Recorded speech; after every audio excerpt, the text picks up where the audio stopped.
Now more of WOR Tonight with Joe Concha and guest co-host Cooper Lawrence.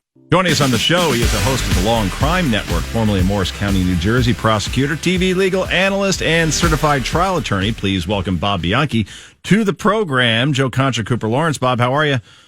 Hey, it's great to be back on, guys. Thanks for having me. So following a mass shooting, and there were two this weekend, obviously, El Paso and Dayton, but particularly in El Paso, where there is a heavy Mexican population, Mexican officials are now demanding protection for their citizens as the shooter's admitted goal was to kill Hispanic people. Do they have a case? Well, I don't think so, Joe. Now, let's put the politics aside from this. We're talking about a case which implicates a legal issue. And, of course, their consulate can always tell their citizens whether it is safe or not safe to go to a country or not go to a country. And while, of course, it was tragic what happened here, you can't really blame the United States for some maniac that goes out there and kills a number of people, even though I get the idea that they feel, based on the rhetoric and based upon a number of other factors, that this person was, quote-unquote, activated to do this. Of course, there's no evidence of that whatsoever. And what about with like pre-existing? Like if you look at, okay, so if I'm a citizen from Mexico and I've come here to shop in El Paso, let's say, and now Mexico wants to sue us because we didn't protect that citizen. It's kind of, isn't there a little bit of let them, like they should be aware? I mean, we've had more shootings than days in the year so far. So what's the responsibility of them to protect themselves or to say, you know what, that's not a safe place to go? Well, one of the first questions you ask in any lawsuit, especially a civil lawsuit, which we're talking about right now, is standing. Who has standing and who has a right to be sued? So exactly who is it that Mexico is indicating that they wish to sue? They've stated publicly so far it's not the Trump administration, it's not the politicians. They want an acceptance of the idea that there's violence going on, but they want to sue the gun manufacturers. Now, this may be a little sidebar for you, but for 2005, Mexico has been trying to sue the United States and gun manufacturers, claiming that guns from the United States are flooding into Mexico and causing carnage in their own country. So, let me go back to that rhetorical question. Is it any safer in Mexico to be going over there than it is the United States? I think that this is more of a political ploy, and I don't think that we can be held responsible as citizens of this country for every act that some lunatic, commits. Should we do something with mental health? Yes. There's no question about it. Should we do it? Now, I know you guys may disagree with this, maybe not. Should we tighten up some gun laws? I'm a big proponent of that. Yes. There are things that we can do, but there was nothing that was going to stop this individual, whether you had laws or you had mental health counseling. He was set on doing something, and there's no standing, in my opinion, for Mexico to sue the government over his actions unless, last point, the government knew in advance. I think Daniel Horowitz said it best on Twitter when news of this lawsuit. Mexico threatens to take legal action against the U.S. for failing to protect its citizens.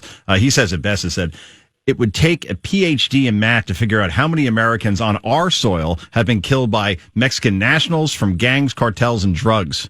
Stay in your lane and let us deal with it. Right. Amen. It's a very good point. We're speaking with Bob Bianchi. He is the host at Law and Crime Network.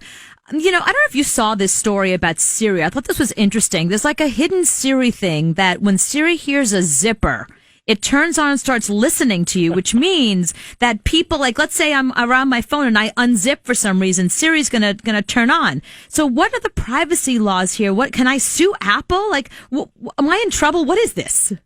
It's frightening. It's really quite amazing. And in my mind, when the internet first came out, no, we'll have privacy. We're going to make sure we protect your privacy. Now, you go talk to a millennial today, and the millennials were raised in an environment in which you will never have privacy. They never knew what privacy really was as it related to the internet. We've gotten to a place that, if in fact your facts are correct, that if they hear a zipper, they're intruding upon the privacy. I think that's a major problem. It's a big issue. And it could also implicate a wiretap violation if they're also capturing audio as well. But, we have to make sure Congress also does a better job at making sure that we can go after these companies and that there's no ambiguity, because a lot of times the law doesn't catch up to the technology quick enough. But come on, guys. I mean, I'm frightened. I tell them we have a little dog thing. It shoots out a treat. You can look at your dog or whatever. I tell my wife all the time, you better make sure that thing is turned around 90% of the time. It may be capturing our audio, maybe capturing our video. Not that we're doing anything crazy, Joe. I don't want you to get the wrong impression here. But, I mean, isn't that creepy if a zipper goes down? Yep. I mean, come on. Cooper's been saying that for years. By the way, we're speaking with Bob Bianchi. He is a host at the Law and Crime Network. Zipped. which, by the way, broke a traffic record in July. Lawandcrime.com is just doing gangbusters on the internet, and why not? Dan Abrams owns it, and everything he owns seems to turn to gold. I want to talk to you about also this one suit recently that you weighed in on. A court ruling on radiators leaves a family disappointed after their child is permanently scarred. Should a covering be required? So I didn't hear about this case, but it is interesting. It seems to make sense to me. If you have a radiator, those things should be covered, because I have a 3 and a 5-year-old. Very easily they can walk into one of those things and hurt themselves.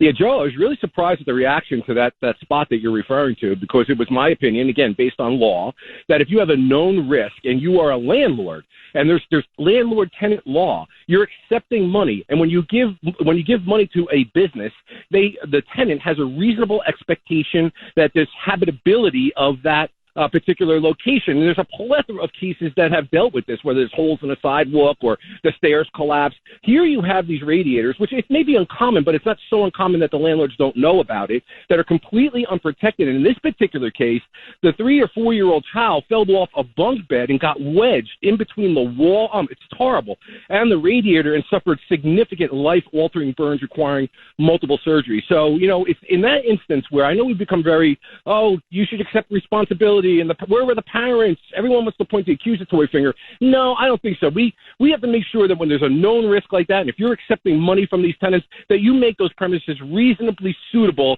for them to inhabit them without having to watch, like with a microscope, that something could go wrong. So I think they lost in the Supreme Court. My opinion lost. The dissent was written by Chief Justice Rabner, which I thought was a beautiful dissent. But as it stands right now, the landlords have no obligation to protect that. Interesting. We're speaking with Bob Bianchi. He is a host at Law and Crime Network, also a certified trial attorney. This is a recent case, so I'm sure you have an opinion. I hope you have an opinion about it, at least legally. That poor, sad story of the father in the Bronx whose kids were left in the car and ended up dying, his 1-year-old twins. What do you feel should a parent be prosecuted for forgetting a child in a car? I'm really glad you guys brought this case up. It really gets to the heart of prosecutorial philosophy. Now, prosecutors have wide discretion on whether they're charge and prosecute people and to what extent. And so there's been huge issues many times where, Joe, we were just talking about this the other week. You could cross the line from Morris County to Essex County, and those prosecutors' offices will handle the same exact case very, very differently. Personally, yours truly, when I led an agency, if I didn't see any other instances of child abuse, if I didn't see any evidence that this was a purposeful or planned thing, but rather what happens all the time in the summertime, good people getting distracted, maybe they run over the kid in the backyard. These are cases I've actually handled. The kid falls into the pool, or in this particular case, he thinks while he's at work that the kid is at daycare, but he forgot to drop the child off at daycare. I looked at it like, this person's serving a life sentence anyway. So my prosecutorial philosophy was, what am I accomplishing by putting this person in jail? It's not going to lead to deterrence. I think it's actually cold-hearted to do it. I agree with you. At first I was like, boy, how could you forget? Because I have young children. They're still in car seats.